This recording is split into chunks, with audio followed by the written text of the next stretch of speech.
Sana kusikia wadau mbalimbali, asasi za kiraia wamejumuika katika kufanikisha sherehe hizi.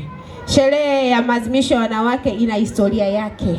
Ukiona mpaka leo bado tunaendelea kuadhimisha toka vita ya kwanza ya dunia, toka kwenye mapinduzi ya viwanda, na bado kuna wadau wanaendelea kutushika mkono. Ni jambo la kuwashukuru na kuwapongeza wadau wote walioshika mikono halmashauri yetu ya Mbeya katika kuadhimisha sherehe za maadhimisho ya siku ya wanawake.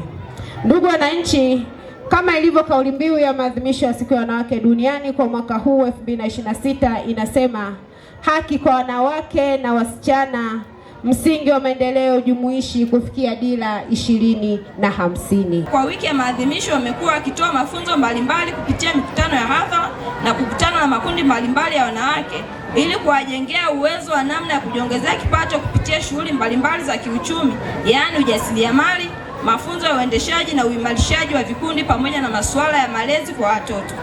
Ndugu mgeni rasmi, tunapenda kutoa shukrani za dhati kwa viongozi pamoja na wadau mbalimbali waliotoa michango yao ya hali na mali katika kufanikisha